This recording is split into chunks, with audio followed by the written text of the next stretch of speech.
यह अधिकार परमेश्वर ने केवल मानव यानी मनुष्य को दे रखा है।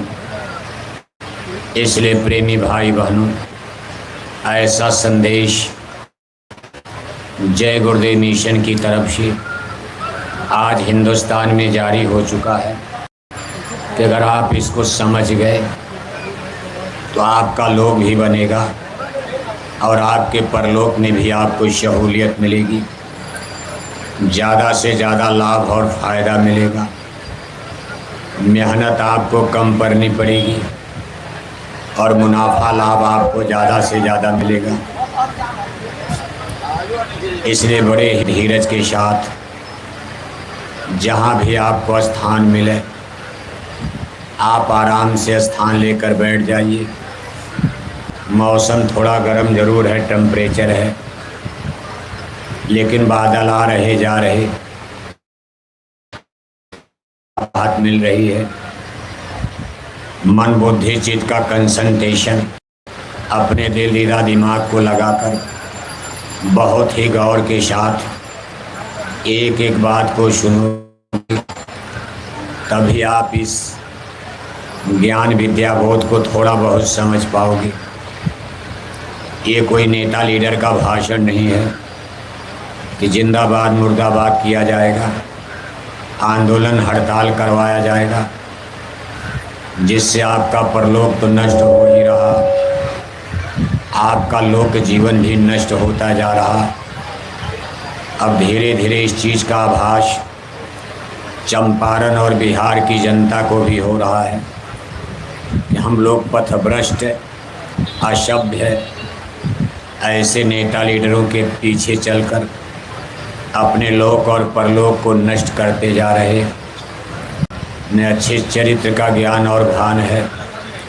धीरे धीरे धर्म जा रहा है, कर्म चला गया, मानवता मनुष्यता चली गई, इंसानों में रहम दया प्यार मोहब्बत चला गया।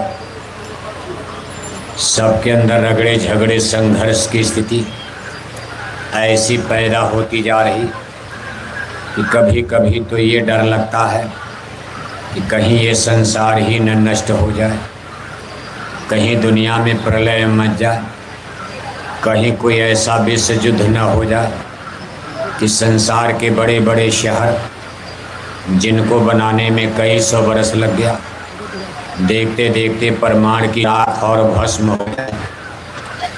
इसलिए इस चीज़ को जानने समझने के लिए आपको थोड़ा अपने दिल दिमाग को एकाग्र करने का। वैसे ये युग इंटेलेक्चुअल ज्ञानी भाव क्या कह रहे हैं आप, क्या कहना चाहिए? मुंह में डाल लें, मुंह में डाल लें, कहाँ सटा लेके बस तेज करो बच्चा, थोड़ा फुल है क्या आपका? साउंड वहाँ से ठीक करे, यहाँ से क्या होगा? मशीन और साउंड सुनाई दे रहा नहीं? आप लोग सुनाई दे रहा है तो बोल ही नहीं रहे हैं।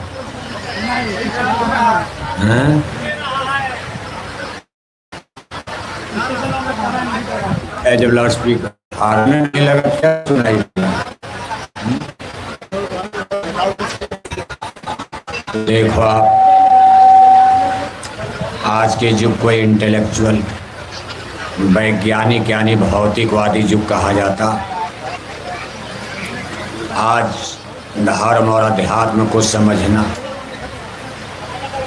एक तो इसको स्वयं में समझना बड़ा कठिन है, और अगर मान लो आप थोड़ा बहुत समझ गए तो किसी दूसरे को इसको समझाना बड़ा कठिन हो जाता।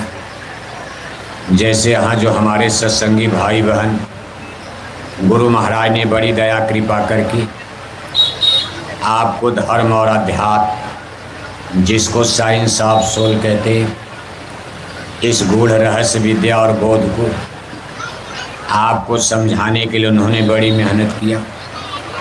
और उनके सत्संग में आते जाते 10 बरस 15 बरस 20 बरस 25 बरस थोड़ा बहुत सत्संगी लोग तो समझ गए, लेकिन अब इसको आपको दूसरे को समझाने का गुरु महाराज ने हुक्म और आदेश दे दिया है कि आप इसको केवल अपने तक सीमित न रखना, इसका आपको आम जनता में एक्सप्लेन करना, इसको एक्सटेंड करना अपने घर में, परिवार में, जात में, बिरादरी में, हिंदू में, मुसलमान में, अमीर में, गरीब में, सभी जाति और धर्म के लोगों के पास आपको गुरु महाराज का या आध्यात्मिक चेतन पराविद्या का ज्ञान और पाठ इसको लोगों तक पहुंचाना है। लेकिन अब इसमें कितनी दिक्कत आ रही कि आपके घर में ही भिड़ंत हो जाती, आप अपने घर में ही किसी से बात करते हो तो कहते हैं लोग, भाई गुरुजी का धर्म, ये गुरुजी की फिलॉसफी, गुरुजी का आध्यात्मिक साइंस, ये हमारी समझ में नहीं आ रहा। पिता सत्संगी है लेकिन पुत्र को नहीं समझा पाता, पति सत्संगी हो गए, अपनी पत्नी को समझाने में कितनी कठिनाई आती। धर्म कर्म पूजा पाठ तो लोग भी करते, लेकिन जब आप उनको सही मार्ग, सही रास्ता बताते हो तब थोड़ा इसमें सस्पेंस, संशय और भ्रम पैदा हो जाता। मुसलमानों की बात तो अभी आप छोड़ दो, और अभी मुसलमानों को समझाने का समय भी नहीं है। यहाँ जितने लोग खड़े बैठे हो करीब करीब सब हिंदू नज़र आ रहे। हो सकता कोई इक्का दुक्का इस भीड़ में मुसलमान भाई दुबक कर बैठा हो, लेकिन अभी ये चैप्टर, लेसन और पाठ दुनिया के, भारत के मुसलमानों को समझाना बड़ा मुश्किल हो रहा है। अभी इसीलिए हिंदुओं को समझाया जा रहा है, क्योंकि भारत में हिंदू मेजॉरिटी में रहते हो। 80% से ऊपर भारत में हिंदू धर्म को मानने वाले लोग रहते। मुसलमानों की आबादी केवल 14% बनती। 80% भारत के हिंदू, 80% बिहार के हिंदू, 80-85% इस चंपारण मोतिहारी ज़िले के हिंदू अगर गुरुजी की इस फिलॉसफी को, उनके इस साइंस ऑफ सोल को, गुरुजी के आध्यात्मिक दर्शन विद्या को जान गए, समझ गए, तो चंपारण मोतिहारी ज़िले के मुसलमानों को ज़्यादा से ज़्यादा साल भर में समझा दिया जाएगा, और इतने प्यार से समझा दिया जाएगा कि फिर कभी बिहार, चंपारण में हिंदू मुसलमान का झगड़ा नहीं होगा। ना कोई हिंदू मारा जाएगा, ना कोई मुसलमान मारा जाएगा, ना किसी के बेटा बेटी मारे जाएंगे। बड़े प्रेम से लोग समझ जाएंगे। लेकिन जब तक हिंदू नहीं समझ पाएंगे तब तक मुसलमानों को समझाना बहुत कठिन है। इसलिए आपसे भी हम अपील करते, अभी आप मुसलमानों को समझाने की कोशिश मत करना। मुसलमान बहुत गुस्से में है। अगर मुसलमानों को समझाने की कोशिश करोगे झगड़ा खड़ा हो जाएगा, हज़ारों हिंदू मारे जाओगे, हज़ारों मुसलमान मारे जाओगे, बेगुनाह बेकसूर बेटे बेटियां मारे जाएंगे, और बात भी कुछ हल होती नज़र नहीं आ रही। ये विषय इतना गूढ़ बन चुका। अभी भारत के बड़े बड़े आचार्य, प्राचार्य, शंकराचार्य, बड़े बड़े पंडित और पुरोहित जो आपको ठाकुर जी की कथा सुनाते, गीता रामायण सुनाते हैं, जो आपको कथा प्रवचन सुनाते हैं, गुरु जी की आध्यात्मिक विद्या को भारत में आज कोई नहीं जानता।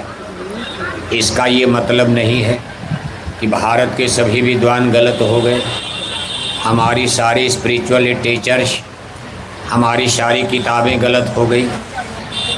इसका ये भी मतलब नहीं है कि भारत में कोई ये विद्या जानता ही नहीं है। हमारा ये भी मतलब नहीं है कि भारतवासी पहले इसको नहीं जानते थे। यानी कुछ समय पहले जिस विद्या को आज गुरुजी बताना चाहते हैं, इसको भारत में सब लोग जानते थे। औरत, मर्द, बच्चे, बच्चियां इस विद्या का पूरा ज्ञान रखते थे।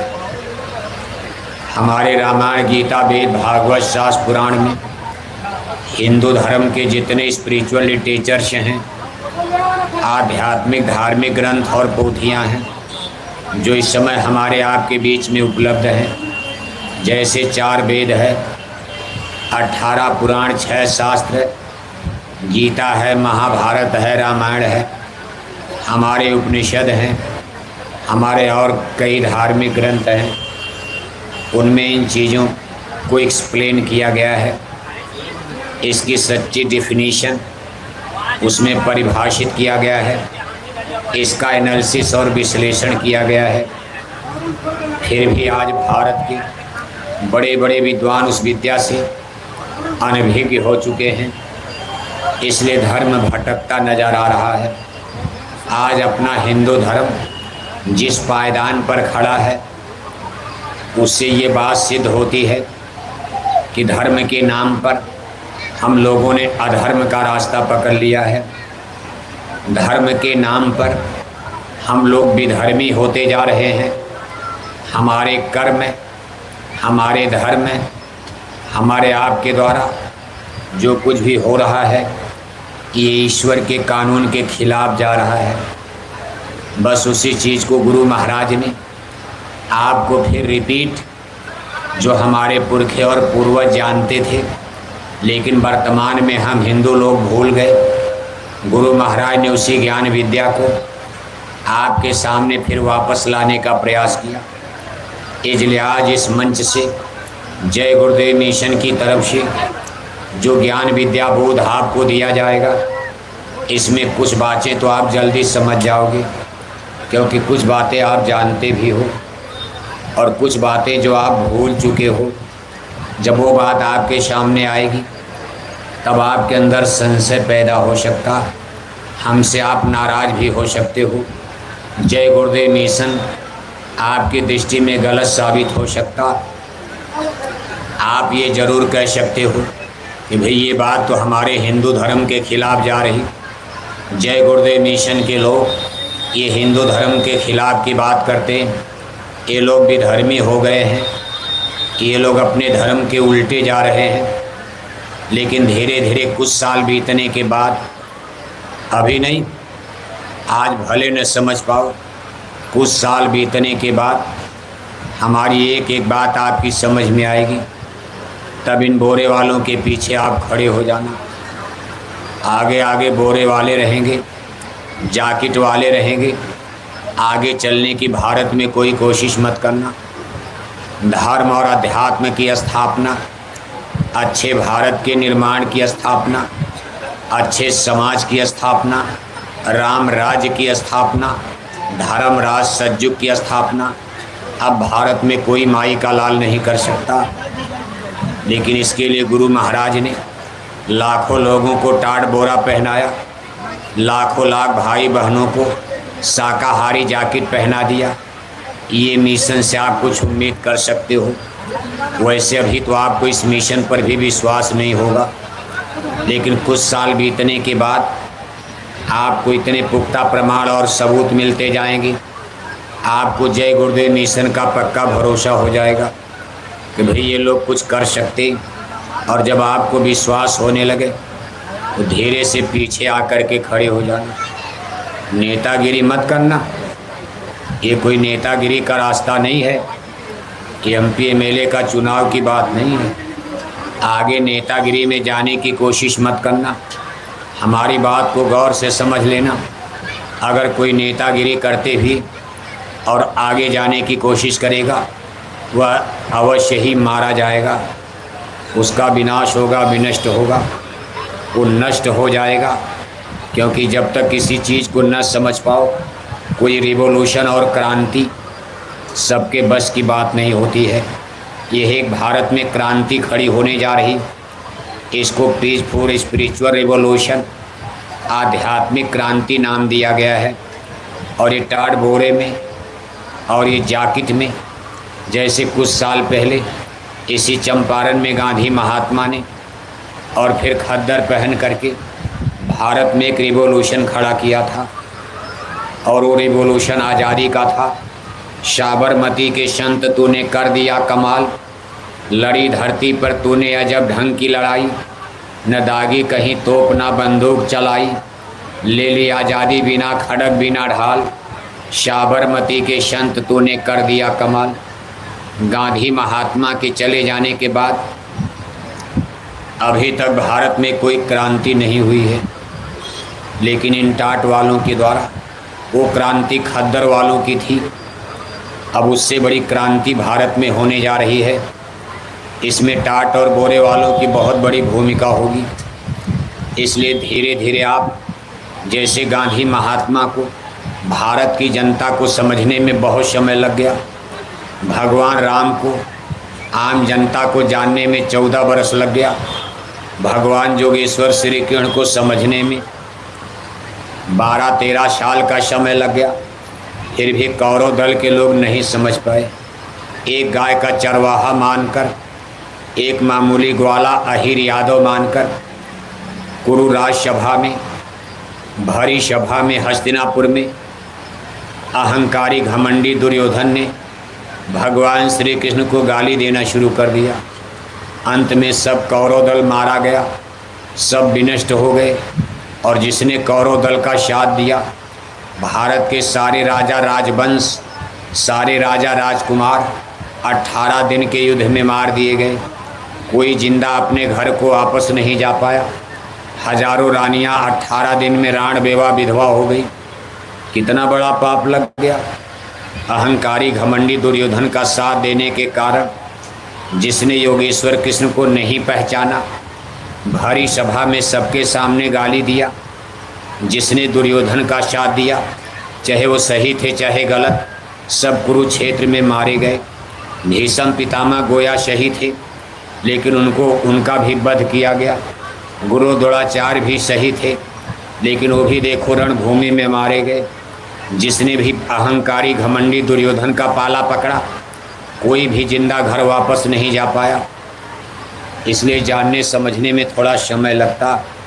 इस शाश्वत सनातन चेतन पराविद्या जो आज भारत में लुप्त हो चुकी है, जैसे कोई आदमी अपने घर गांव से निकलकर आप कहीं दूर रिश्तेदारी जाते हो, रात में आप पहुँचे और सुबह होते आपको दिशा भ्रम हो गया, दिशाओं का ज्ञान आपको समाप्त हो गया। सूर्य नारायण पूरब में निकल रहे, अब आप सोचते भाई ये तो पश्चिम दिशा है।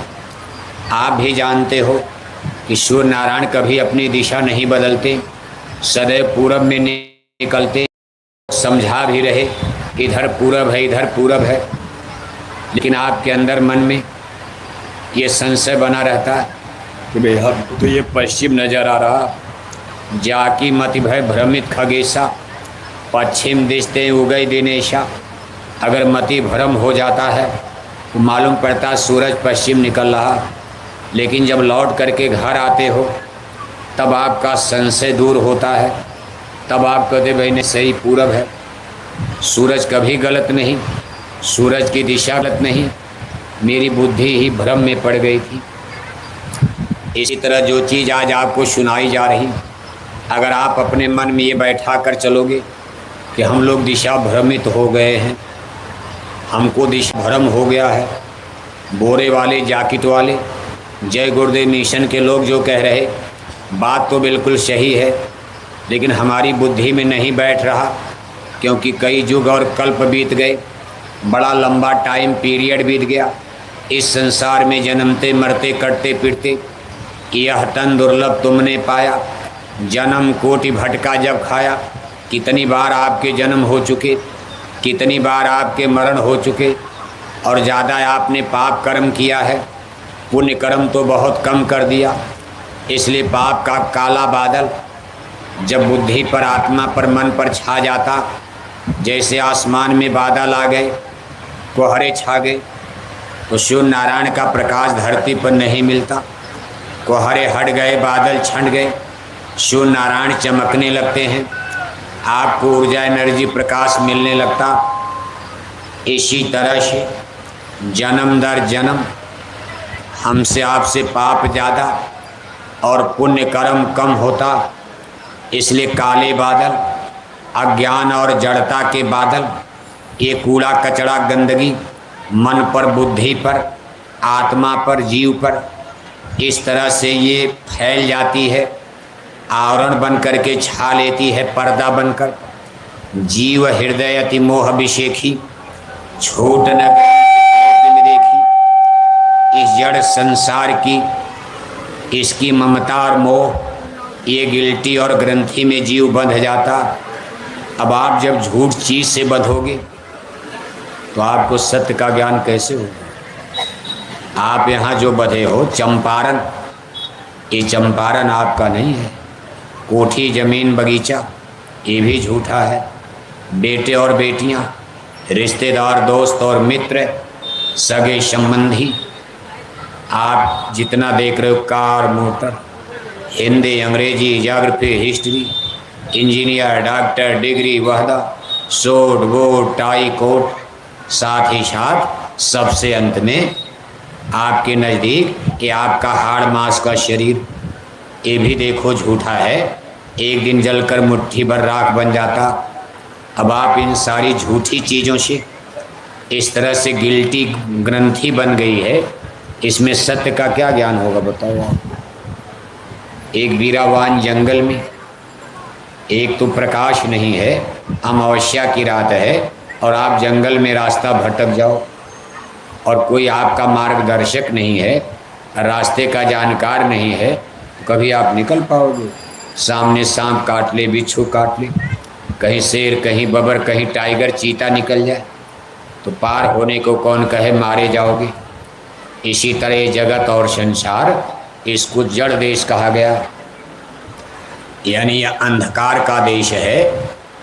यहाँ जब जीव जन्म लेता है, अब जीव जिधर से आया, जब अपना हाल आप जानोगे तो जिधर आपका जन्म हुआ है वो चेतन देश कहा जाता। वो सृष्टि चेतन है, परम प्रकाश रूप भगवाना, नहतः पुन विज्ञान बिहाना। यानी जीव की उत्पत्ति हमारे धार्मिक ग्रंथों में ब्रह्म शक्ति से बताई गई है। ब्रह्म एक द्वितीयो नास्ति, ब्रह्म से अनेक जीव पैदा हुई। जैसे सूरज और सूरज की किरणियाँ होती, सूरज आसमान में एक देख रहे हो,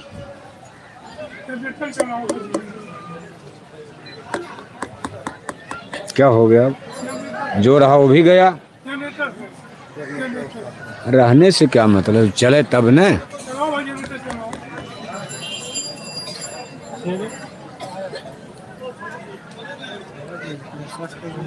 वहाँ से कट गया बच्चा। आप यहाँ छोड़ो, पहले वहाँ बनाओ, चलो। बे मतलब बात करते मूर्ख कहीं, सुबह से गवा रहे हो।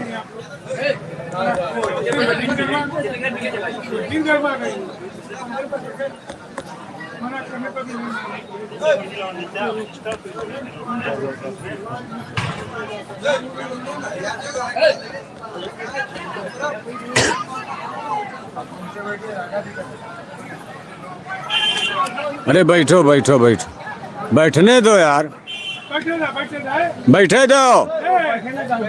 इधर आ जाओ, इधर आ, यहाँ बैठ जाओ। हे अतुल, अतुल यहाँ बुला दो सबको, यहाँ बुला दो और अंदर आ जाओ, बुला दो इधर। यहाँ आ जाओ, यहाँ आ जाओ, आ जाओ, आ जाओ, ऊपर आ जाओ सब लोग, सब लोग आ जाओ यहाँ।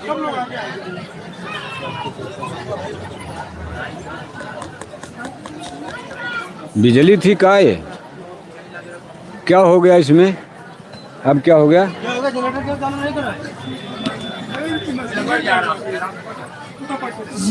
क्या हो गया इसमें। ऐसा था कि वो तो 2 हॉर्न लग गए, आवाज सही हो गई, लेकिन जनरेटर की आवाज तो उसको जरा सा खिसकाया, बस लगा रहे लाइन, उससे फिर अब सेट हो गया पूरा, वहाँ तक चेक कर लिया। जनरेटर की आवाज ही इतनी थी, कुछ सुना ही नहीं। बैठ जाए, बैठ जाओ, हो गया, उधर 2 हॉर्न लगा दिए, वहाँ तक दूर तक आवाज जा रही है। अरे अकेले हो, लोगों को बुला लो। अरे पेटिया है ना, अकेले बैठी हो, सबको बुला लो यहीं। अरे बहना लोग आ जाइए ऊपर।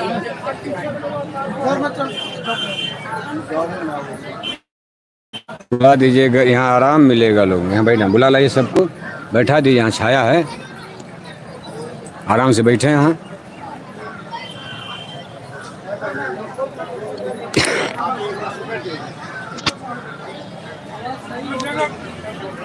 हाँ,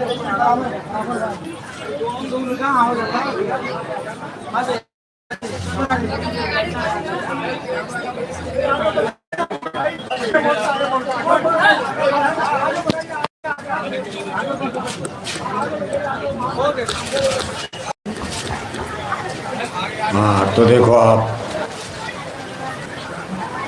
यानी जीव जगत में हम आप चेतन यानी प्रकाश का, यहाँ प्रकाश से मतलब ज्ञान होता, ज्ञान और प्रकाश के देश को छोड़कर आज हम आप अज्ञान यानी अंधकार में भटक रहे हैं। अज्ञान में, अंधकार में सामने वाली चीज़ भी नहीं दिखाई देती, और अगर कोई चीज़ दिखाई भी देती तो कभी कभी उल्टा हो जाता। जैसे आप अंधेरी रात में आगे बढ़ रहे हो, आपके पास कोई प्रकाश स्रोत और पुंज नहीं है, कोई लैंप, टार्च, लाइट, रोशनी, एक मोटी रस्सी पड़ी है, लेकिन आपको लगता है कि सर्प बैठा। आप डर जाते हो, रस्सी से भी डर जाते हो, जबकि है वो रस्सी, लेकिन लगता है कि कोई सर्प बैठा। आपके कदम रुक जाते हैं। जब आप कोई टार्च, लाइट, रोशनी लेकर देखते हो तब आपका संशय दूर होता, फिर आप निडर निर्भय हो जाते हो, आराम से उस रस्सी को पार करके आप चले जाते हो। इसी तरह से सारा जगत ये अज्ञान और जड़ता का देश कहा जाता, और आपका जन्म यानी उत्पत्ति चेतन सृष्टि, चेतन देश में हुई है, जिसको ब्रह्म नगर कहा जाता, ब्रह्म पुरुष का देश कहा जाता। ये हमारा वैदिक ज्ञान कहता, हिंदू धर्म के ज्ञान का जो अंतिम स्कोप और दायरा है ये ब्रह्म ज्ञान तक का है। वेदों ने ब्रह्म पुरुष की व्याख्या की है, और वेद इस निचोड़ पर, निष्कर्ष पर पहुँचे हैं कि ब्रह्म एक द्वितीय और नास्ति, ब्रह्म एक ही शक्ति हैं, इनको ऑलमाइटी सुपर पावर, इस ब्रह्मांड की सबसे बड़ी शक्ति यानी वेदों ने माना है। आप ये कह सकते हो भाई हम तो तीन भगवान को, जैसे हिंदू ग्रंथों में ब्रह्मा भगवान, विष्णु भगवान और शंकर भगवान, तीन भगवान की बात आती, आखिर ये कौन है? इनके लिए वेद कहते हैं इसी ब्रह्म पुरुष के ये तीनों लोग पुत्र बताए गए, लेकिन पिता एक ही हैं। इन्होंने सबसे पहले अपनी अष्टांगी देवी, जिनको हिंदू ग्रंथों में आदि शक्ति दुर्गा, अष्टांगी देवी, आदि शक्ति माया, जगत जननी माता, जिनकी अभी नवरात्रि में 9 दिन की नवरात्रि में हिंदू लोग 9 देवी के रूप में पूजा करते हो आप, यानी ये इस ब्रह्म पुरुष की माया शक्ति अष्टांगी देवी हैं। ये उसी तरह से समझो जैसे यहाँ पति पत्नी का रिश्ता होता, ऐसे पुरुष का नाम है यानी ब्रह्म पुरुष। इनको हिंदू लोग ईश्वर, मुसलमानों के यहाँ खुदा, जैनी लोग तीर्थंकर, ईसाई धर्म में इसी पुरुष को गॉड कहा जाता, लेकिन हिंदू धर्म में इनको ईश्वर कहा जाता। इनको निरंजन पुरुष भी कहा गया है। रामायण में आया है व्यापक ब्रह्म निरंजन, निर्गुण विगत विनोद, स्वयज भक्ति प्रेम वश, कौशल्या की गोद। इसी व्यापक ब्रह्म निरंजन पुरुष ने अपने यानी सतोगुणी पुत्र भगवान विष्णु का की कलाओं को धारण करके, मनमोहनी चतुर्भुज स्वरूप धारण करके, अब देखो ये अपने पुत्रों के रूप में प्रकट होते हैं। अपनी अष्टांगी देवी से इन्होंने कहा मैं इस जगत में मैं सदैव यानी अप्रत्यक्ष, प्रत्यक्ष नहीं हो पाऊँगा। क्यों नहीं हो पाऊँगा? इन्होंने एक मजबूरी बताई कि भाई मुझे एक सुई ध्यान, हर समय योग साधना में बैठना है, क्योंकि ये 3 लोग का भार अगर मेरा दृष्टि, मेरा ध्यान थोड़ा इधर से उधर हो जाएगा तो मेरा ये 3 लोग डामाडोल हो जाएगा। झूले की रस्सी कट जाए तो झूला नीचे आ जाएगा, क्योंकि झूला तो आसमान में नाचता रहता। ऐसे 3 लोग का ब्रह्मांड है, ये आसमान में लट्टू की तरह ऐसे नाचता रहता। जैसे हमारी पृथ्वी नाच रही है, सूरज चांद तारे नाच रहे, इसके ऊपर अंडी लोक है, दूसरी धरती जिसको स्वर्ग वैकुंठ कहते हो वो भी गोल चक्कर में नाच रहा। इसके ऊपर इनका ब्रह्म देश है जिसको सहस्रदल कमल कहते हैं, वो भी लट्टू की तरह नाच रहा। अब ये दोनों एक दूसरे से जितने ऊपर जाओगे इनका विस्तार बड़ा होता जाता। जैसे हमारी धरती तो छोटी है, लेकिन स्वर्ग वैकुंठ की धरती हमारी धरती से इतनी बड़ी धरती। वहाँ की नदियाँ नहरें वहाँ भी हैं, वहाँ भी गंगा बहती है, वहाँ भी जमुना बहती है, वहाँ भी त्रिवेणी संगम प्रयागराज है, वहाँ ऋषि मुनियों के जमघट लगे रहते, देवी देवताओं के कीर्तन चलते रहते हैं। अंडिलोक यानी स्वर्ग वैकुंठ की रचना में भी जथा पिंडे तथा ब्रह्मांडे, इधर जो देख रहे हो इसी तरह की मिलती जुलती रचना, लेकिन वहाँ मसाला अलग है। जैसे किसी का कच्चा घर है, मिट्टी का घर है, जाड़े में ठंडी देता है, बरसात में टपकता है, सांप बिच्छू उसमें अंडा दे देते हैं।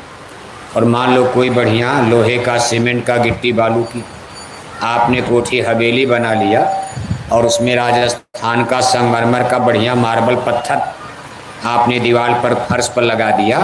अब आपका घर कितना बढ़िया, कितनों पानी बरसे टपकेगा नहीं, और इतना सुंदर कि कहीं कूड़ा कचरा गंदगी नहीं, सांप बिच्छू उसमें घुस नहीं सकते, अपना बिल और माद नहीं बना सकते।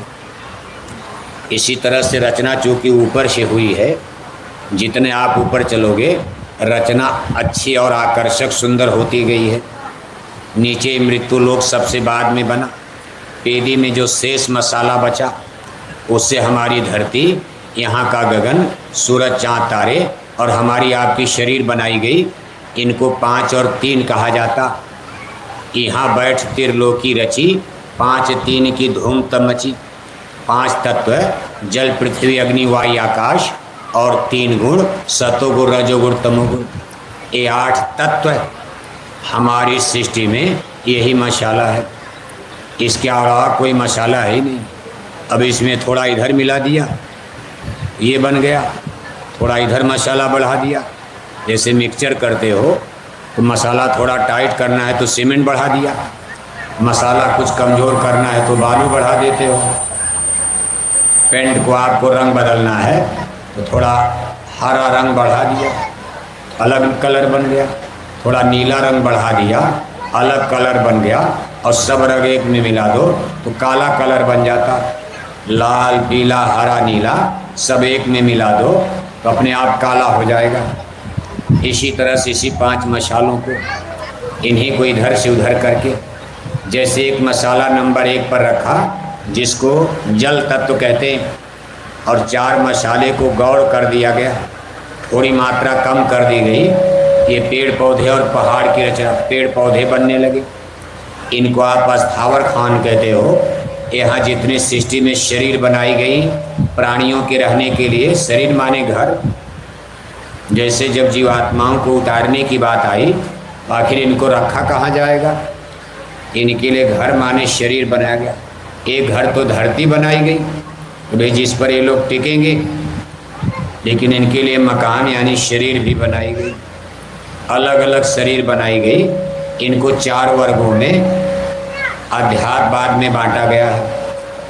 आज लंदन अमेरिका के वैज्ञानिक, बायोलॉजिस्ट, मेडिकल साइंस में यानी जीवों को यानी जीव विज्ञान को जूलॉजी बॉटनी साइंस भी कहती है कि भाई वनस्पतियों में भी स्पिरिट यानी इसमें भी जीवात्मा है, इसलिए इसको अलग वर्ग बॉटनी यानी जिसको वनस्पति विज्ञान कहा जाता है, और जंतु विज्ञान यानी जिसमें चलने वाले प्राणी।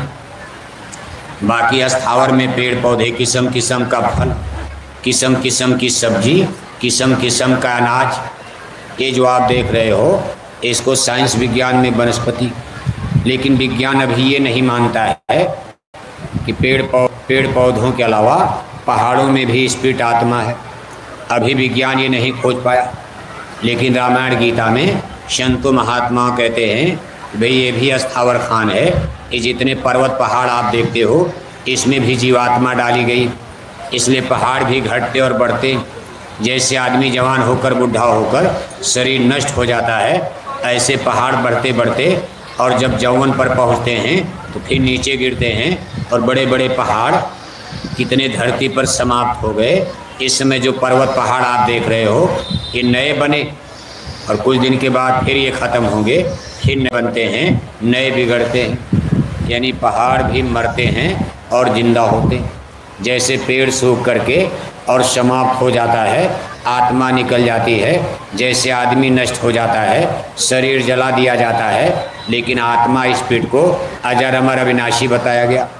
नैनम छिन्नन्ति शस्त्राणि नैनम दहत पावकर ईश्वर अंश जीव अविनाशी चेतन अमल सह सुखराशि। ऐसे 4 वर्ग बनाए गए। सबसे निचला वर्ग है जिसको खान कहा जाता। रामायण आप पढ़ते हो लिखा है आकर 4,84,000 योनि भ्रमति जीव अविनाशी। ये 4 खाने यानी वर्ग है। एक अस्थावर यानी जो चलते फिरते नहीं हैं, लेकिन इनमें भी जीवात्मा है पिंड रूप में। जैसे गाय बैल कुत्ता बिल्ला माँ के गर्भ से सीधे जन्म लेते हैं, इनको पिंडज खान के लाख नस्लें वर्ग इनका है पिंडज, और इनमें नस्लें यानी जातियाँ 4 लाख बताई गई है।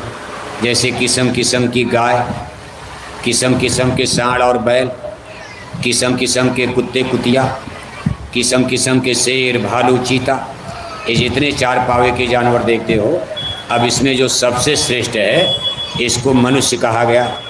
अब मनुष्य में 4 पैर तो नहीं होता, इसका 2 पैर जा कर के 2 हाथ बन जाता, 2 पैर बन गया 2 हाथ बन गया, इसलिए इसको पिंडज का सर्वश्रेष्ठ प्राणी कहा गया है। बड़े मानुष तन पावा। और जब ये 2 पैर वाला इंसान बनकर जन्म लेता है, इसका इंटेलेक्चुअल डेवलप, इसका बौद्धिक विकास करने की परमात्मा ने हम मशीन लगा दिया।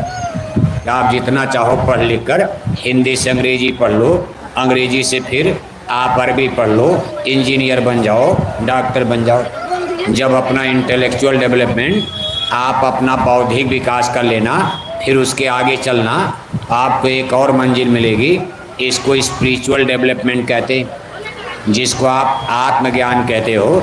जैसे स्वामी विवेकानंद है, दयानंद सस्ती, धर्मगुरु शंकराचार्य, कबीर, नानक, दादू दरिया, मीरा, रविदास, ये तमाम ऋषि मुनियों का, आप व्यास, वशिष्ठ, वाल्मीकि, दुर्वासा, तमाम महात्माओं के नाम पढ़ते हो। इन लोगों ने इंटेलेक्चुअल डेवलप नहीं बल्कि स्पिरिचुअल डेवलपमेंट, इन्होंने अपना आत्मिक विकास किया था।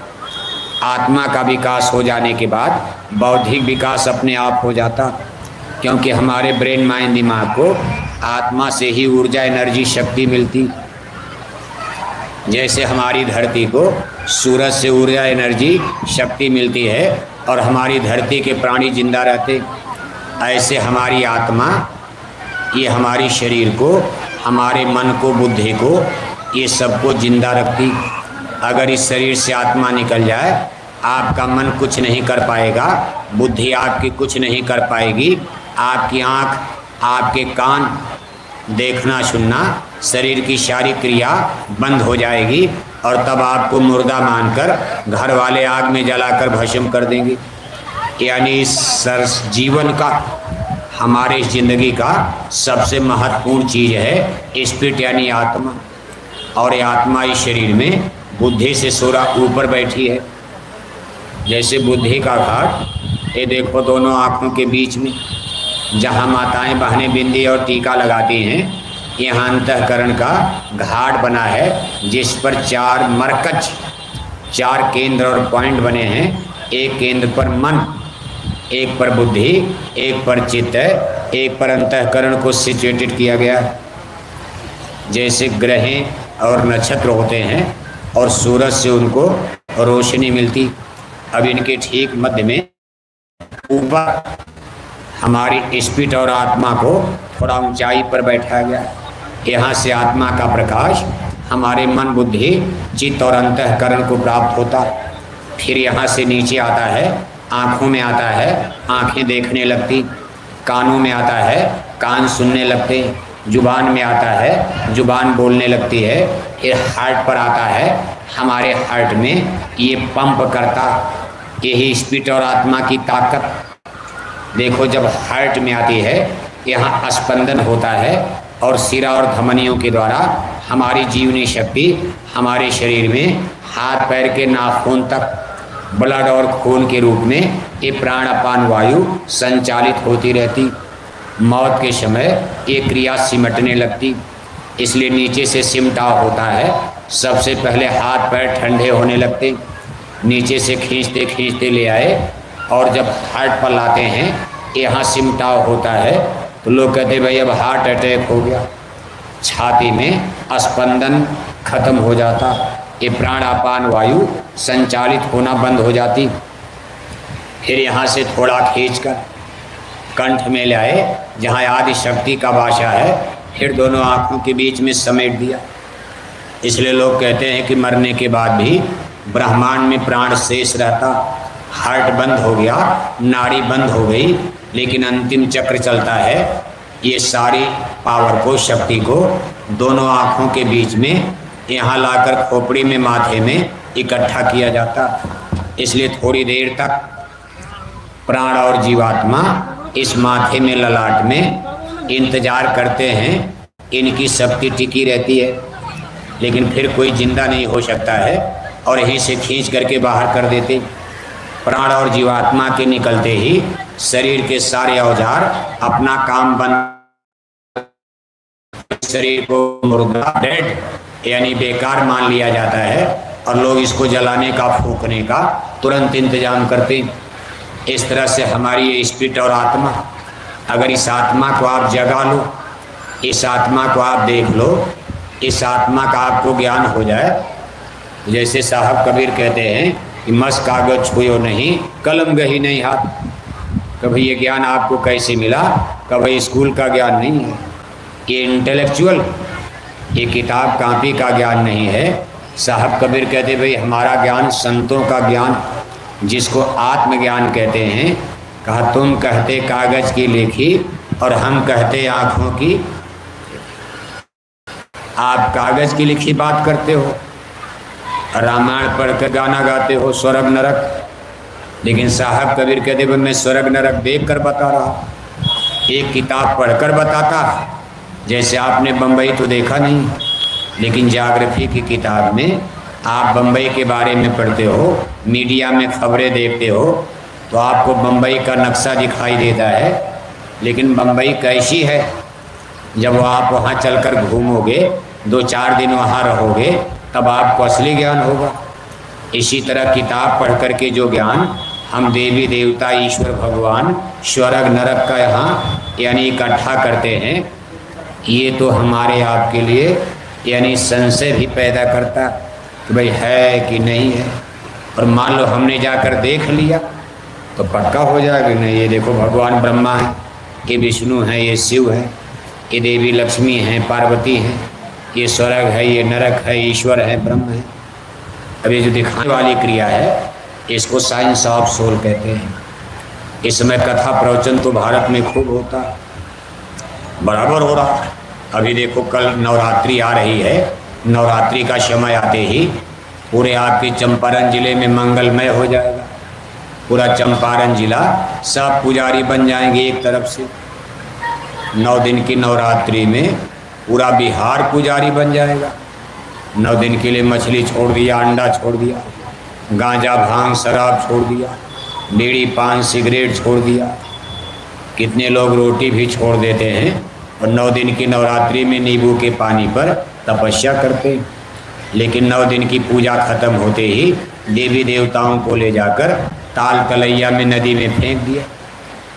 और ज्यों ही 9 दिन की नवरात्रि खत्म, 10वां दिन लगता है, फिर अंडा खाना शुरू, फिर मछली खाना शुरू, घाटाघाट शराब पीना शुरू। जबकि बिहार में शराब बंद है, शरेआम दुकानें नहीं खोल सकते हो, लेकिन बिहारी बाबू लोग बड़े चालाक होते हैं। तू डाल डाल मैं पात पात, तू डाल डाल मैं पात। नीतीश बाबू अकेले क्या करेंगे बताओ? मुख्यमंत्री क्या करेंगे? ज़्यादा जोर करेंगे तो आप उनका एमएलए और हरा दोगे आप, कि जब हमको शराब ही नहीं पीने देंगे, इनको मुख्यमंत्री बनाने से क्या लाभ? पहली बार इनके 87-88 एमएलए, और जब इन्होंने शराब बंद करवा दिया, इनके एमएलए आपने 42 कर दिए, बिल्कुल आधा एमएलए इनके हार गए। तो दूसरी पार्टी ने साथ दिया तो मुख्यमंत्री बन गए, और फिर देखो फिर मुख्यमंत्री, भाग्य है एमएलए उनके सबसे कम, मुख्यमंत्री वही बने बैठे हैं। अब उनसे ये कहा जा रहा है कि भाई फैसला करो, आगे फिर चुनाव आ रहा है, ये शराबबंदी का कानून आप ख़त्म कर दीजिए, नहीं तो एक भी एमएलए आपके बिहार में जीतने वाले नहीं हैं। अब वो कहते हैं भाई शराब की ही बात नहीं, मैं तो ताड़ी भी बंद करना चाहता हूँ। वो भी बड़े कट्टर आदमी हैं, कह रहे हैं कि शराब की बात तो छोड़ो, मैं बिहार में ताड़ी भी बंद करूँगा, मेरा एक भी एमएलए जीते या न जीते तो लोग कहते तब आपकी पार्टी ही ख़त्म हो जाएगी। अगर आपने कहीं ताड़ी भी बंद कर दिया तो बिहार में आपका पॉलिटिकल ऑर्गेनाइजेशन, आपकी पार्टी ही समाप्त हो जाएगी। लेकिन नीतीश बाबू इसके लिए कुर्बानी देने के लिए तैयार हैं, हम उनका तहे दिल से स्वागत करते। हमारे रिवॉल्यूशन का एक मुख्य पहलू है कि शराब की दुकानों को बंद किया जाए। ऐसे आदमी को तो हम धन्यवाद देंगे ही, जो भी कोई अच्छा काम करेगा उसका सपोर्ट किया जाएगा। शराब आदमी के लिए सबसे नुकसानदेह चीज़ है, करप्शन, बुराई, भ्रष्टाचार की देखो असली बुनियाद शराब ही डालती। लेकिन कानून बना देने से ही शराब बंद हो जाएगी। बिहार में कितने लोग शराब पीते हैं, अभी अखबारों में आया कि शराब पीकर कई लोग बिहार में मर गए। तब हल्ला मच गया। इतने भीतर मान लो कोई बॉर्डर का ज़िला होता, जैसे बलिया उत्तर प्रदेश के बॉर्डर पर छपरा आता, या उधर झारखंड का बॉर्डर, बीच बिहार में, और शराब पीकर दर्जनों लोग रातों रात मर गए। तब हल्ला मचा कि नहीं कानून काम नहीं कर रहा, सही रूप से बिहार में शराबबंदी का कानून लागू नहीं हो पाया। लेकिन इसमें आपका सपोर्ट चाहिए, जनता तैयार हो तब तो। अकेले कोई मुख्यमंत्री या प्रधानमंत्री क्या कर सकता? पीने वाले इतने ज़्यादा हो गए हो, अब आप कहो कि आप शराब बंद करोगे, हम आपको वोटें नहीं देंगे, बताओ बेचारे क्या करेंगे? वो चुनावें हार जाएंगे। जो आदमी गांव में सबसे ज़्यादा शराब पिला दिया, वही गांव में क्या बन गया? प्रधान बन जाता। कहीं कहीं आप गांव में देखो, सबसे ज़्यादा जिसने दारू पिला दिया, वही गांव में क्या बन गया? प्रधान बन गया, मुखिया बन जाता, सरपंच बन गया। अब यहाँ कोई प्रधान बैठे हो तो नाराज मत होना, हम आपके लिए नहीं कह रहे कि देश और मानवता, हमारे देश की अस्मिता, हमारे देश का चरित्र, व्यक्तित्व, उसका सवाल खड़ा हो गया है। शराब आपको कहाँ ले जा रही है कि जिसने सबसे ज़्यादा गांव में शराब पिला दिया, वही गांव में क्या बन गया? बोल नहीं रहे हो, क्या बन गया? सरपंच, मुखिया पर। बताओ, शराब की बोतल पर अपने गांव का राजा बनाओगे तो गांव में गरीब प्रजा को कभी न्याय मिलने वाला है? शराब की बोतल पर अपने गांव का मुखिया, सरपंच बनाओगे, आपके गांव में गरीबों की बहन बेटियों की इज्जत आबरू बचने वाली है? और शराब जिसने ज़्यादा पिला, प्रधान। एमपी एमएलए तो शराब से बनना कठिन है, क्योंकि एमपी एमएलए का क्षेत्र बड़ा होता, लेकिन प्रधानी का क्षेत्र तो बहुत थोड़ा होता। 10-20 घर में खूब शराब पिला दिया, 100 पियक्कड़ पीछे जिंदाबाद करने लगे, और तब तक शराब पिलाते रहो जब तक मोहर न लग जाए। और ज़्यादा दिन नहीं, बस 2-4 दिन पहले से शराब पिलाना शुरू कर दिया। सुबह शराब पिलाए, सो करके उठे शराब पिला दो, दोपहर में शराब का नशा उतर गया, फिर शराब पिलाए, शाम को शराब का नशा उतर गया, फिर एक बोतल पिला दो, फिर आधी रात को पिला दो, फिर सुबह पिला दो, और जब वोट देने जा रहे रास्ते में फिर पिला दो। अगर शराब का नशा उतर गया हो सकता आप वोट न दें, इसलिए तब तक उनको पिलाते रहो जब तक वो मोहर ना लगा दें, शराब पिलाते रहो। अगर 100 वोट प्रधानी में ग्राम पंचायत के चुनाव में पियक्कड़ शराब पीने वालों का एक साथ लग गया तो आदमी आराम से जी जाता है। 100 वोट तो बहुत, बोतल पर 100 वोट गांव में ले लेना कोई बड़ी बात नहीं, क्योंकि आदमी, आज का आदमी हर गांव में आप देखोगे छोटे छोटे बच्चे दारू पी रहे हैं। कक्षा 10 पास नहीं कर पाए, शराब गांजा पीना शुरू कर दिया। शादी ब्याह अभी नहीं हुआ और दारू पीना शुरू कर दिया। चलो मोतिहारी में नहीं, उत्तर प्रदेश में गए, लुधियाना में गए, बम्बई में गए, बेंगलोर गए, हैदराबाद गए, सूरत गए, अहमदाबाद गए, भोपाल गए, इंदौर गए। बिहारी बाबू तो हर जगह गाते हैं, हर जगह। जैसे सब्जी में आलू, हर सब्जी में आलू सेट कर जाता, ऐसे बिहारी लोग पूरे हिंदुस्तान में सेट हो जाते। इंजीनियर भी बन जाएंगे, डॉक्टर भी बन जाएंगे। जो काम हिंदुस्तान में कोई नहीं करे, हिमालय पर चढ़ना हो वहाँ भी चढ़ जाएंगे। क्रांति भी लाते हैं। बिहार तो बिहार अपने आप एक नमूना है। बिहार ऐसी धरती हिंदुस्तान में आपको नहीं आएगी। इसी चंपारण में आकर गांधी, महात्मा गांधी बन गए। जिस गांधी जी को कोई नहीं जानता था भी, इसी चंपारण की धरती पर वो महात्मा गांधी के रूप में भारत में प्रचलित हो गए थे। यही बिहार की धरती है जहाँ बड़े बड़े रिवॉल्यूशन खड़े हुए हैं। यही बिहार की धरती, तब तो इसको बिहार नहीं कहा जाता था। एक वक्त था 5000 साल पीछे हो गए, तब भारत की एक केंद्रीय माना जाता था। उस समय इसको मगध देश कहा जाता था। उस समय इसकी राजधानी यानी पाटलिपुत्र पटना नहीं, तब राजगीर में राजधानी थी। और यदुवंश के राजा जरासंध का यहाँ राज चलता था। ये उस समय की कथा है जब योगेश्वर श्री कृष्ण जी ने अपने सगे मामा कंस की जेल में मथुरा में यदकुल में, यदुवंश में अवतार लिया। ये समय 5000 बरस पीछे जाता। जब 5000 बरस पीछे चलोगे, जब कृष्णा अवतार हुआ है, उस समय बिहार की क्या स्थिति थी, तब इसको मगध देश कहा जाता था। और यहाँ एक यादव वंश के राजा जरासंध का राज चलता था। जरासंध की एक राजकुमारी बेटी, मथुरा के महाराज, वो यादव राजा थे कंस, उनसे उनकी शादी हुई थी। समय बदलता गया और देखो भांजे ने मामा को मार डाला। भांजे माने भगवान कृष्ण।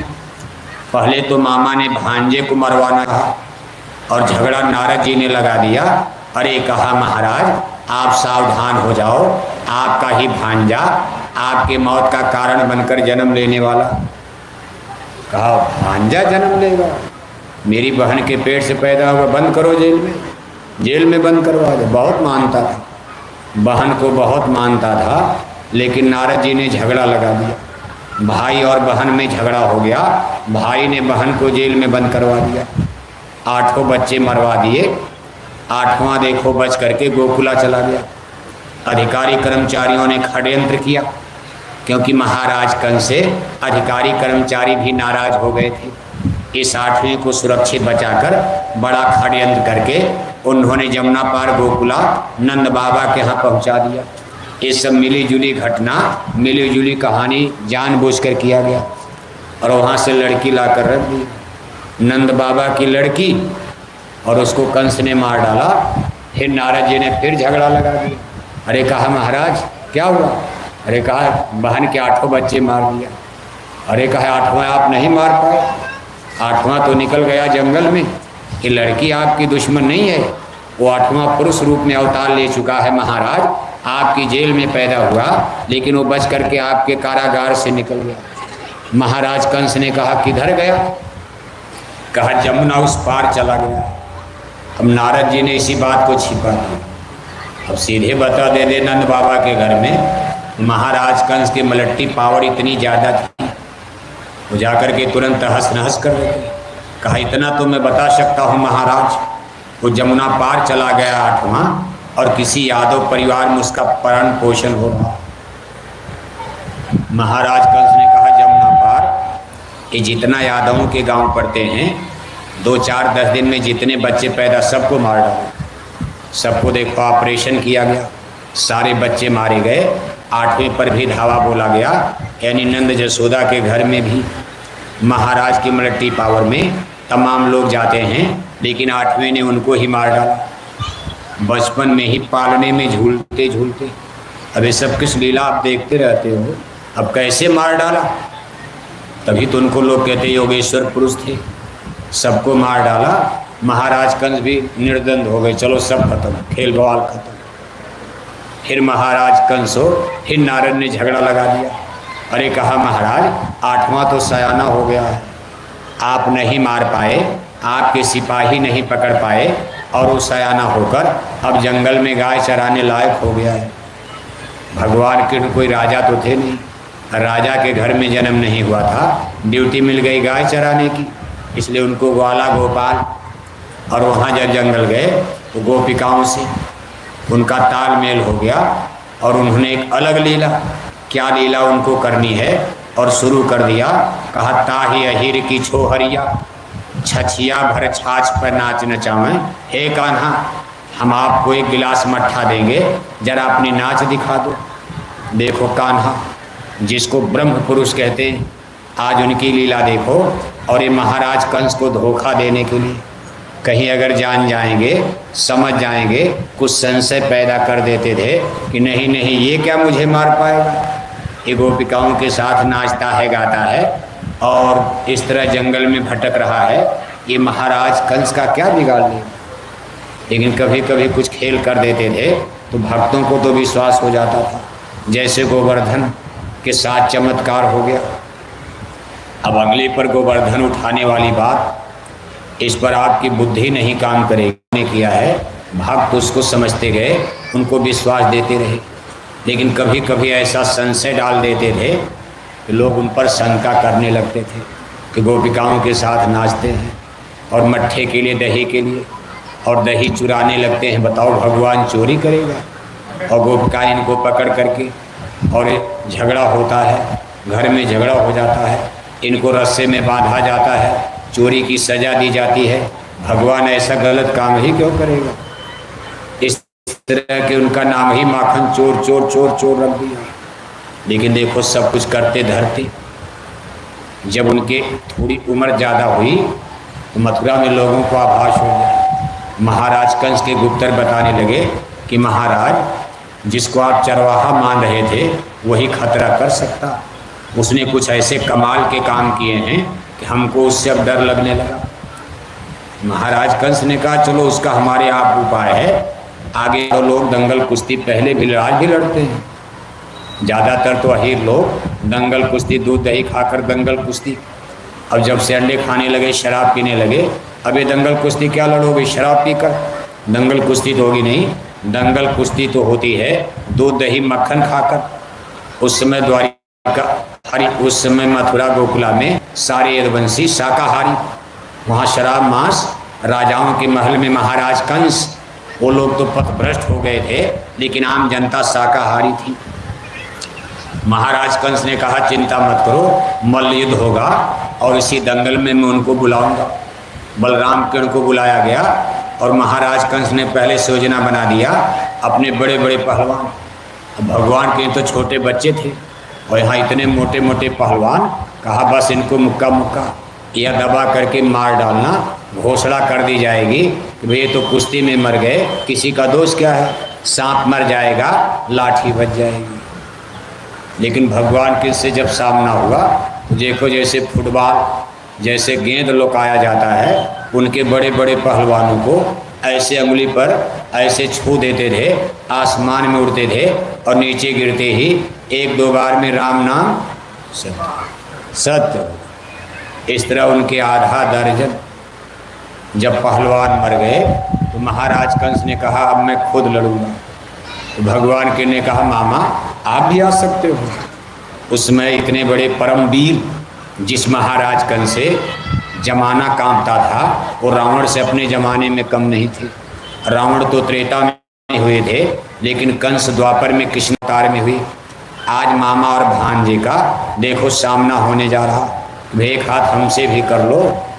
भगवान के ने कहा मामा आप भी आ जाओ। तलवारें रख दी गई, मल्ल युद्ध था, तलवार का नहीं था।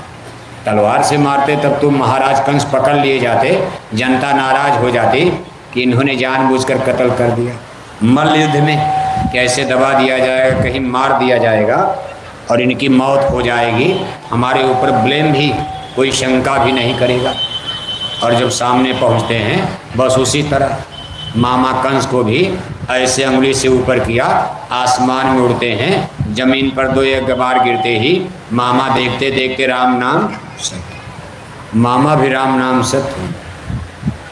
और जब महाराज कंस मारे गए हैं तो सब लोग देखो डर करके उनकी मलटी फौज भाग जाती।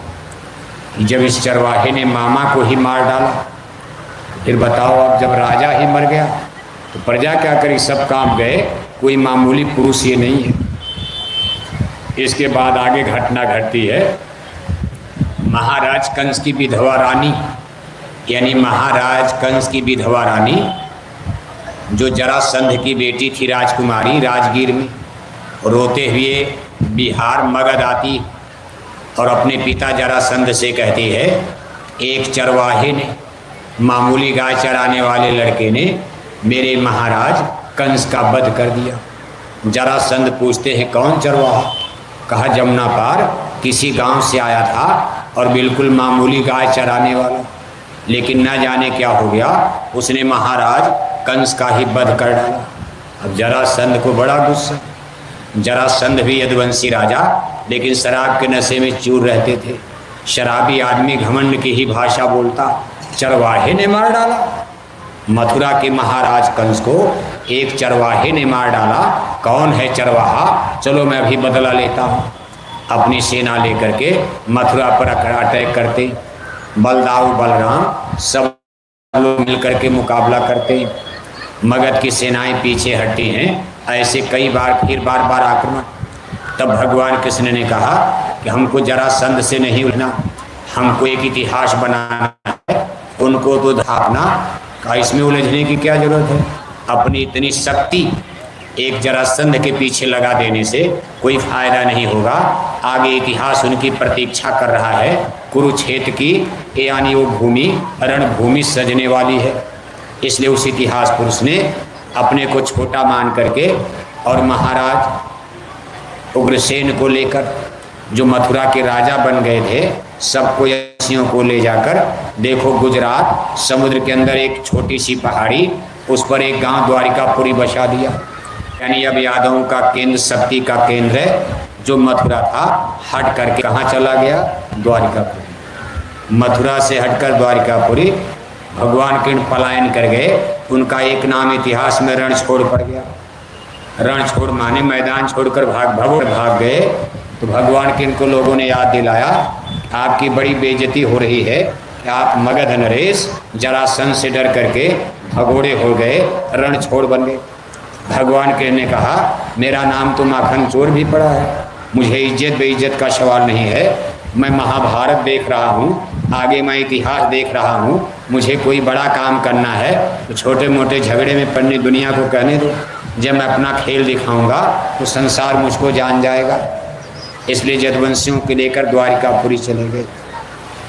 फिर मगध की सेनाएं देखो स्थिर हो जाती हैं। आगे भगवान कृष्ण ने भीम के द्वारा जरासंध का वध करवा दिया। लड़ाई की जरूरतें नहीं पड़ी। एक बड़े सिस्टम तरीके से मगध नरेश जरासंध को भीम ने चीड़ करके 2 टुकड़े में फाड़ डाला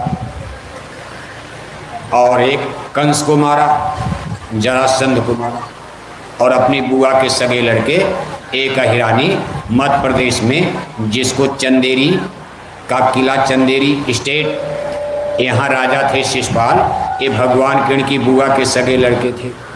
इनको राजा युधिष्ठिर की राजसूय यज्ञ में चक्र सुदर्शन से वध कर दिया।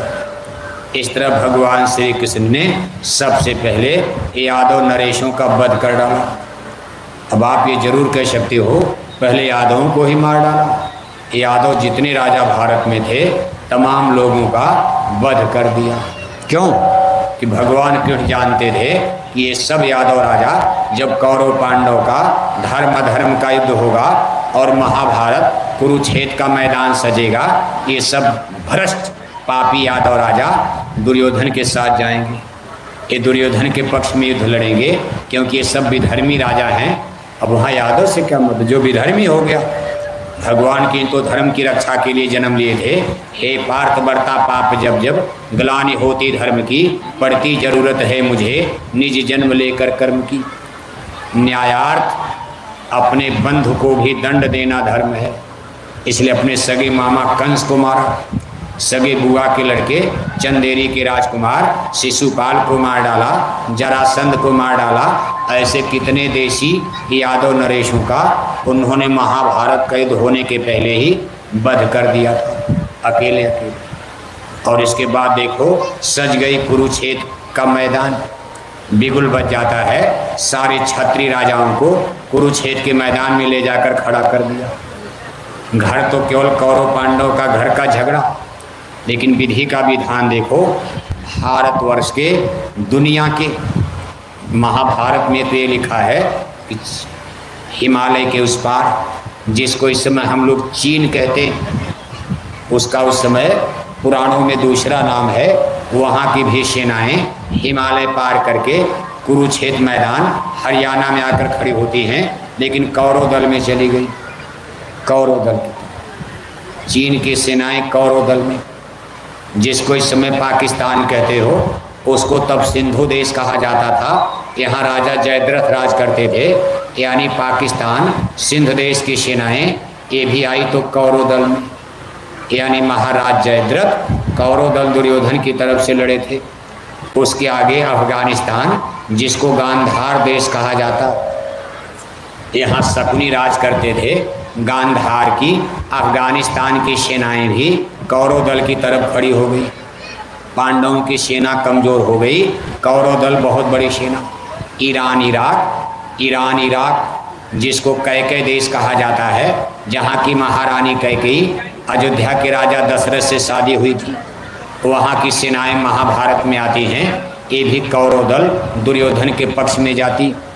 इसके आगे अफ्रीका, जिसको आज मिस्र देश कहते हैं, वहाँ की सेनाएं भी आती हैं, लेकिन कौरव दल की तरफ जाती हैं। यानी जहाँ तक दुनिया में स्टेट थे, अभी लंदन अमेरिका का, इस तरह से दुनिया में नाम नहीं था।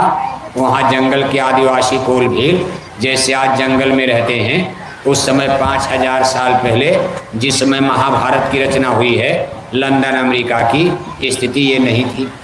उस समय संसार का सबसे सजे सजाई धरती भारत को कहा जाता था। इसको उस समय जम्बू द्वीप कहा जाता था।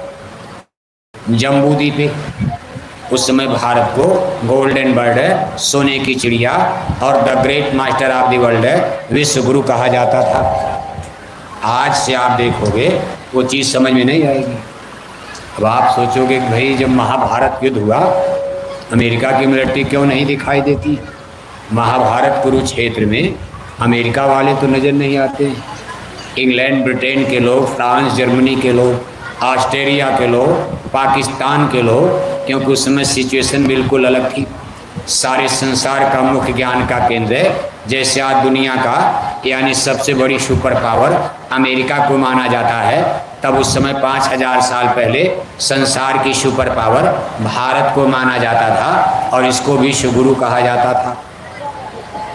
और उस समय भारत में केंद्र द्वापर काल में हस्तिनापुर था, जो इसमें मेरठ जिले में आता। अब आप हस्तिनापुर जाओगे, अब ये मेरठ जिला के नाम से बना। उस समय इसको हस्तिनापुर कहते थे, लेकिन जब उसके पहले त्रेता काल में चलोगे तो ये केंद्र अवधपुर, सरजू के पावन तट पर अयोध्या अवधपुर, जहाँ सूर्यवंशी क्षत्रिय नरेश राज करते थे। यानी जैसे राजा हरिश्चंद्र का नाम आप सुनते हो। काल में भारत की शक्ति का केंद्र अयोध्या, और द्वापर काल में हस्तिनापुर बन गया था। तब दिल्ली उल्ली का जन्म नहीं था। ये जो दिल्ली देख रहे हो, बम्बई देख रहे हो, ये दिल्ली बम्बई तो ऐसे पड़ा हुआ था, खंडहर पड़ा। लेकिन इन इतिहास, अब जो कुछ स्रोत मिलता, अब तमाम किताबें तो देखो नष्ट हो गई है। त्रेता द्वापर के बहुत से ग्रंथ, जब हमारे देश में विदेशी आक्रांताओं ने आक्रमण प्रारंभ किया तो बहुत सी किताबों को गंगा जमुना में फेंक दिया। हमारी धर्म संस्कृति को नष्ट करने के लिए उन्होंने तमाम ग्रंथों को गंगा जमुना में फेंक दिया, और कितने में आग लगा के जला डाला। जैसे जिस समय मुसलमानों ने भारत पर आक्रमण किया है उस समय भारत में दो बड़े विश्वविद्यालय थे। एक था पाकिस्तान में अब चला गया है लाहौर के पास, उसको तक्षशिला कहते, और एक आपके बिहार में नालंदा में था नालंदा विश्वविद्यालय। इसमें जब आग लगाई गई है क्या है, यानी आज के 1000 पहले भारत कहाँ खड़ा था और विदेशी आक्रांताओं ने, और ये काम मुसलमानों के ज़माने में, उसके पहले भी आक्रमण हुआ है, जैसे हुणों का, शकों का, या उसके पहले यूनान यानी यमन के सम्राट सिकंदर ने भी भारत पर आक्रमण किया। लेकिन बहुत बड़ी क्षति मुसलमानी राज में हुई है। जब उन्होंने अटैक किया है तो तमाम धार्मिक ग्रंथों को जलाया गया, नष्ट कर दिया गया। अगर त्रेता द्वापर के सारे ग्रंथ आज हमारे आपके बीच में होते तो भगवान राम और के बारे में हमको आपको कुछ और जानकारी मिलती, तब सीरियल वाल मिलती, बिल्कुल सीरीज में मिलती, तब हमारा हिंदू धर्म भटकता नहीं। लेकिन चूंकि जानकारी कटी कटी हो गई, एक किताब यहाँ से मिली, एक यहाँ से मिली, तो ज्ञान जो है आपस में ये बैलेंस नहीं हो पाते। इसलिए कोई कुछ पा गया, कोई कुछ पा गया, इसलिए हिंदू धर्म में कई खंड बन गया। बाकी 5000 साल पहले केवल वैदिक धर्म था, उस समय हिंदू धर्म भी नहीं। जिसको आज हिंदू धर्म कहते हो तब इसको वैदिक धर्म कहा जाता था। उस समय मुसलमान नहीं थे, सिख, ईसाई, जैनी, पारसी, बौद्धिस्ट, पादरी नहीं थे। 5000 साल पहले कृष्णावतार में जम्बू महाद्वीप में भारत, अखंड भारत में एक धर्म था, एक ज्ञान था, इसको वैदिक धर्म कहा जाता। वैदिक धर्म का मतलब जो वेदों के ज्ञान पर आधारित है उसको वैदिक धर्म कहा जाता। जैसे इसमें रामायण का ज्ञान है तब रामायण थी नहीं। जिस समय भगवान कृष्ण ने जन्म लिया अभी गीता भी नहीं थी, महाभारत भी नहीं थी। गीता तो भगवान कृष्ण की रचना है, गीता महाभारत तो भगवान कृष्ण के बाद लिखी गई, उन्हीं के बारे में। उस समय द्वापर युग में जब महाभारत युद्ध हुआ उस समय हमारे 4 वेद बिल्कुल प्रचुर मात्रा में थे, अभी इनको कुछ नष्ट नहीं किया गया था। हो सकता है 5000 साल के बाद इन वेदों में भी कुछ छेड़छाड़ हुई होगी, और हो सकता है कुछ बातें और हमारी आपकी समझ से परे हो गई होंगी, क्योंकि इस पर तमाम टीका टिप्पणी, इस समय मीडिया का ज़माना है, आप तमाम लोगों की बात सुनते हो तो तमाम लोग वेदों को गाली देते नज़र आते हैं कि भाई वेदों ने पक्षपात कर दिया, इन्होंने वर्ण व्यवस्था बना दिया, दलितों को दबाया गया। इसलिए वेद को भारत की तमाम जनता, जिनको हिंदू ही कहा जाता है, रामायण, गीता, वेद को, राम और कृष्ण को गाली देते नजर आते हैं। ये तमाम चीज़ें ये सस्पेंस इसलिए पैदा करते हैं कि इसका सही एनालिसिस, सही विश्लेषण आज भारत के बड़े बड़े पंडित, पुरोहित और विद्वान नहीं कर पाते। सब स्वार्थ बुद्धि में, लोभ और माया बुद्धि में, लालच की बुद्धि में सब घिर गए।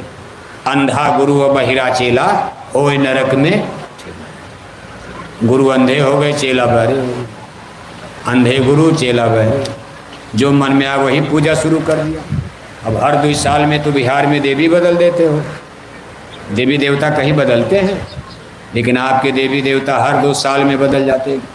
कभी बाहर वाली पूजा करोगे, फिर पानी वाली पूजा शुरू कर दे, तो पता नहीं किसने बता दिया। अब कमर भर पानी में खड़े हो गए, ये कौन पूजा है? जमीन सड़ गई है, पानी सड़ गया है, तमाम वायरस पैदा हो गए हैं, और आप इस सड़े गले पानी में, इस समय गंगा और जमुना का पवित्र जल भी देखो गंदा, जहरीला, इसमें पॉइजन पैदा हो गया। वैज्ञानिक ये कह रहे हैं कि गंगा मैया भी मैली हो गई हैं, उनके भी पानी में अगर आप 2-4 घंटे इसी तरह खड़े हो जाओ, वायरस पैदा होने का डर है, भयंकर बीमारी पैदा होने का डर है। और आप आपके गांव के तालाब, ये जो पानी में आप आधा कमर भर खड़े होकर पूजा करते हो, ये पानी तो बिल्कुल सड़ गया है, और अब की बार तो सूखा पड़ गया, पानी भी नहीं मिलेगा। तब आप कहोगे ट्यूबवेल चलाओ, ट्यूबवेल से तालाब भरो तो पूजा करोगे। अब घर वाले पानी चलाओ तो आप उसमें कौन पूजा है? कौन पूजा है? कहीं सांप काट ले पानी में, कहीं बिच्छू काट ले, कहीं आपको कोई जानवर काट ले, ये किसने आपको बेवकूफ़ बना दिया? अब इसको कौन पूजा करते हो? हम तो क्या करते हो? कौन पूजा? छठ पूजा। पानी में खड़े हो जाते हैं, पानी में खड़े होने से पूजा होती है? अरे पूजा तो मन को शुद्ध करो, निर्मल मन जन सो मही पावा, मोह कपट छच्छिन भावा। पानी में खड़े होकर तपस्या किया और अगले दिन 1-1 किलो मछली खाते हो। मंदिर में टन टन घंटी घंटा बजाए जा रहे और 1-1 किलो मछली खाए जा रहे। तिलक टीका लगाए जा रहे, जय श्री राम नारा लगाए जा रहे और 1-1 किलो अंडा खाए जा रहे। क्या बोलते दिन भर, क्या बोलते? जय श्री राम। क्या बोलते हो? जय श्री राम। और शाम को ले लिया 200 ग्राम, टनाटन हो गए। दिन भर जय श्री राम जय श्री राम जय श्री राम, और शाम के 1 किलो मछली खाते हो, दारू घटा घट पी रहे हो। ये कौन पूजा है? सब लोग यहाँ हिंदू बैठे हो, सब रामायण गीता मानते हो। भगवान राम ने कभी मांस खाया था? भगवान जोगेश्वर श्री किरण जी महाराज मांस खाते थे? रामायण गीता वेद भागवत शास्त्र पुराण में कहीं मांस खाना लिखा है? लेकिन आप तो खा रहे हो, और 1-2 नहीं। देखो आज भारत की आबादी 1 अरब 30 करोड़ बताई जा रही।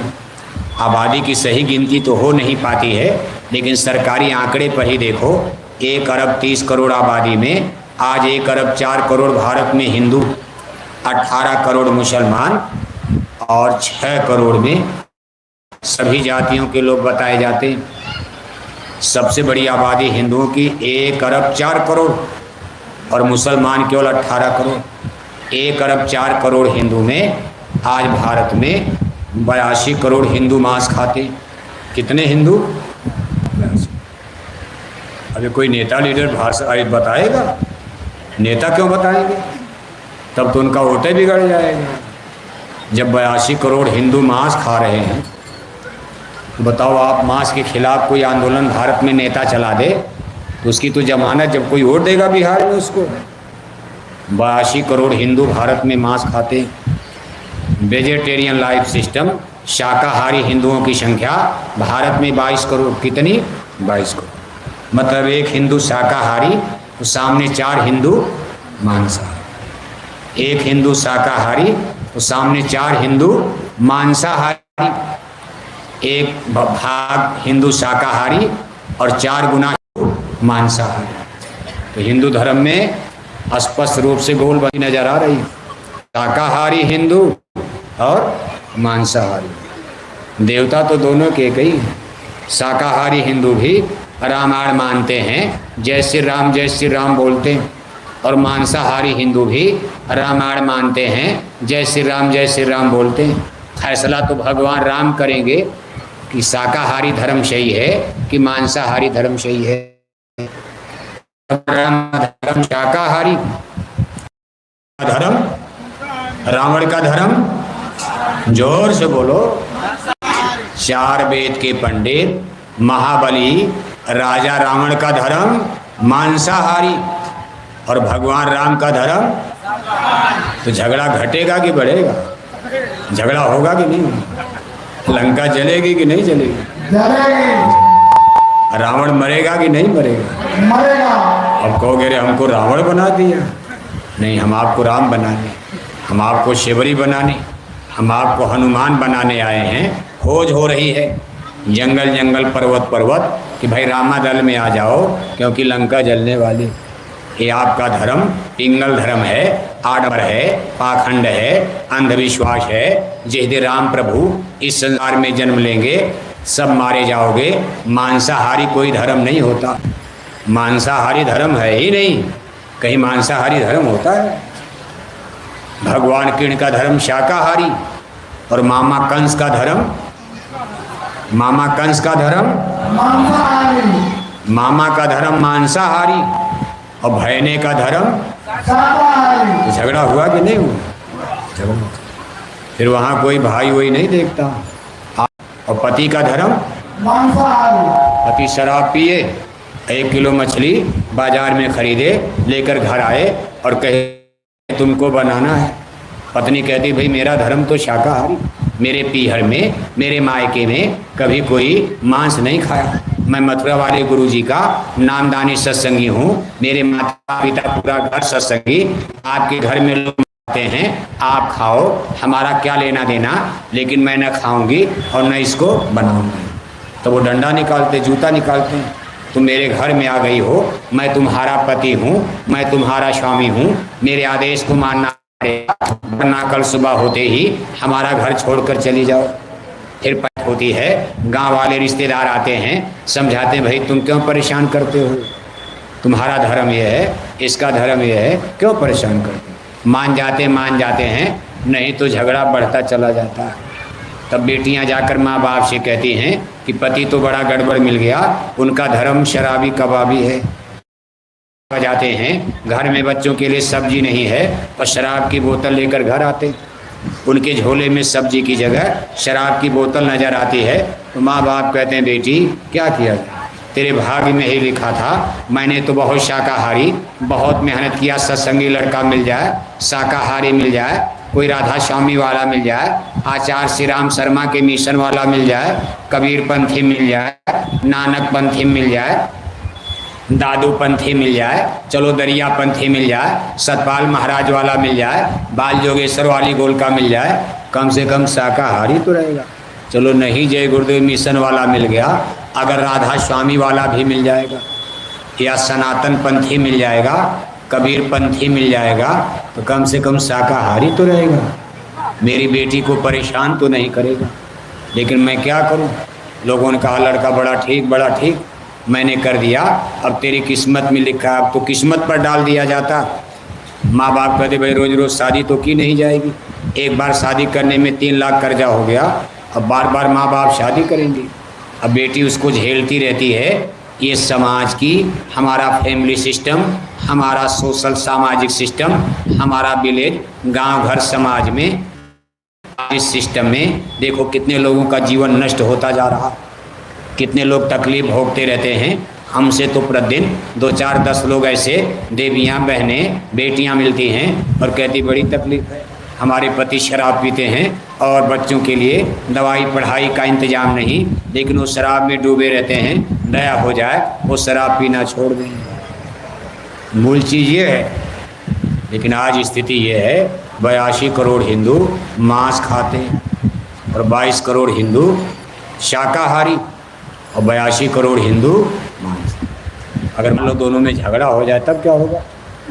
जैसे इसमें हिंदू मुसलमान का चल रहा है, मान लो मुसलमानों से आप अलग होकर कहीं शाकाहारी हिंदू और मांसाहारी हिंदू का आपस में कोई झगड़ा हो जाए, तब तो मांसाहारी हिंदू शाकाहारी हिंदू को गांव गांव में मुक्का मुक्का मार डालेंगे, लाठी भी नहीं उठानी पड़ेगी, क्योंकि जो शराबी लोग होते हैं, मांस खाने वाले, ये निर्दयी होते हैं, इनके अंदर दया की कमी होती है, ये बड़े गुस्सैल होते हैं, अहंकारी घमंडी होते हैं, चिड़चिड़े स्वभाव के होते हैं, ये लाठी लेकर चलते हैं, बंदूकें चलाते हैं, राइफल कट्टा चलाते हैं। और शाकाहारी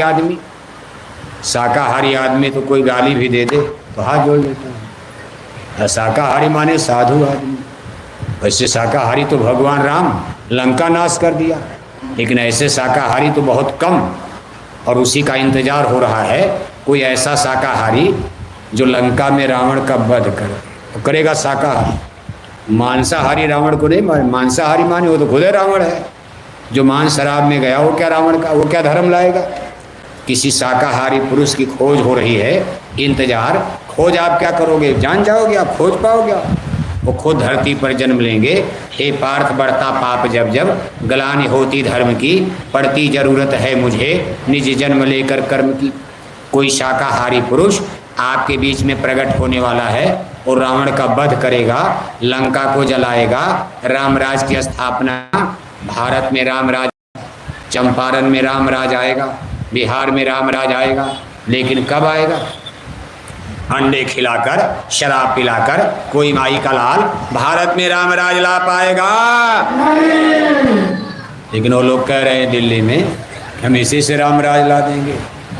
वो लोग न अंडे बंद कर रहे हैं, न शराब बंद कर रहे हैं, और कहते हैं हम रामराज लाएंगे।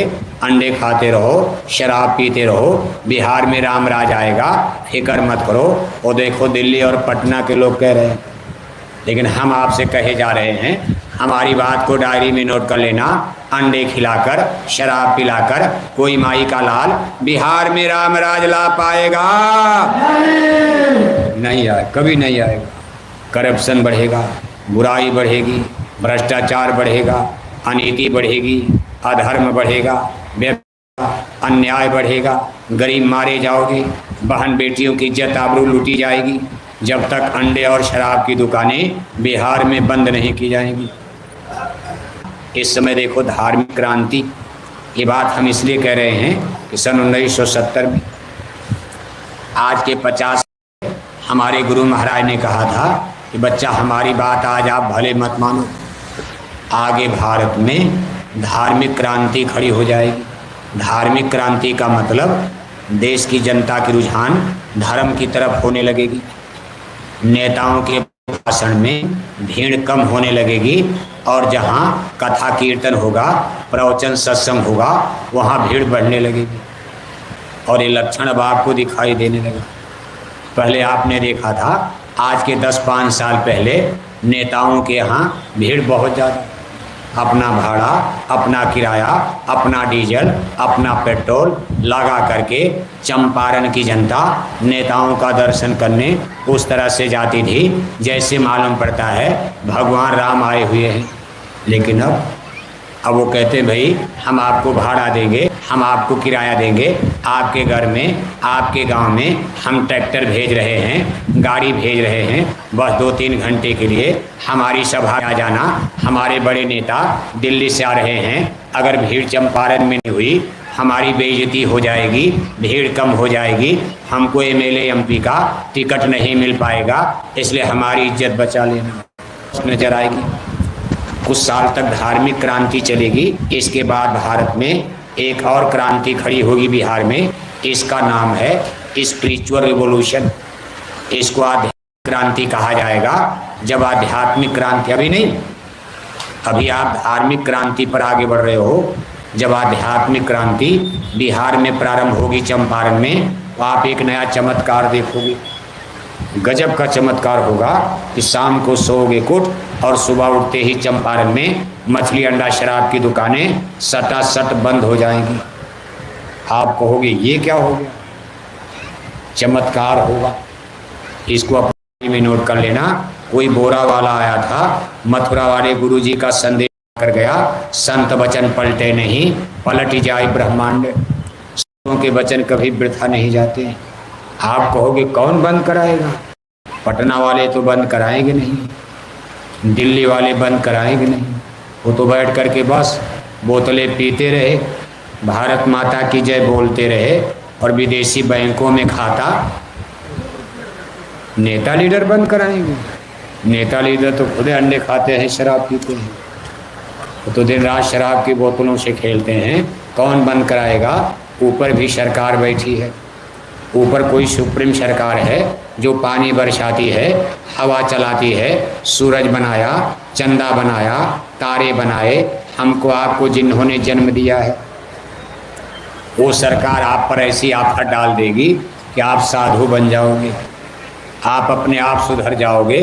2-4 बार ऐसे कोरोना का झटका, अभी आपने बीमारी नहीं देखी, अभी आपने भूकंप नहीं देखा, अभी आपने बाढ़ नहीं देखा, अभी आपने सूखा नहीं देखा, अभी आपने न्यूक्लियर वार, परमाणु युद्ध का झगड़ा नहीं देखा, अभी आपने हिंदू मुसलमान का संग्राम नहीं देखा, अभी आपने जातियों का द्वंद्व नहीं देखा। इतने बुरे खराब समय आगे आ रहे हैं कि जो लोग जिंदा बच जाएंगे इस खराब समय से, वो अपने आप साधु बन जाएंगे। लोग भगवान को मान लेंगे, ईश्वर को मान लेंगे, देवी देवता को मान लेंगे और तब गुरु जी की बात भी मान जाएंगे कि धर्म तो एक ही है, शाकाहारी धर्म, बाकी सब धर्म आडंबर है, पाखंड है, ढोंग है। सच्चा धर्म है शाकाहारी धर्म। Good idea, good behaviour, good thinking, हमारी सोच, हमारा चिंतन, हमारा विचार तभी पवित्र रहेगा जब हमारा आहार यानी खान पान शुद्ध होगा। सात्विक पवित्र भोजन करोगे, बुद्धि पवित्र बनेगी। तामस अशुद्ध है, शराब कबाब आप ये खाओगे तो बुद्धि आपकी तामस अशुद्ध है, अपवित्र है, गंदी, भ्रष्ट हो जाएगी। इस चीज़ को भारत में प्रचारित किया जाएगा। अभी तो हम थोड़े से लोग हैं, मीडिया हमारा साथ नहीं देता, अखबार रेडियो टेलीविज़न साथ नहीं देते, मुसलमान साथ देने का प्रश्न ही नहीं है। क्योंकि मुसलमान वहाँ तो मांस का सपोर्ट किया जाता।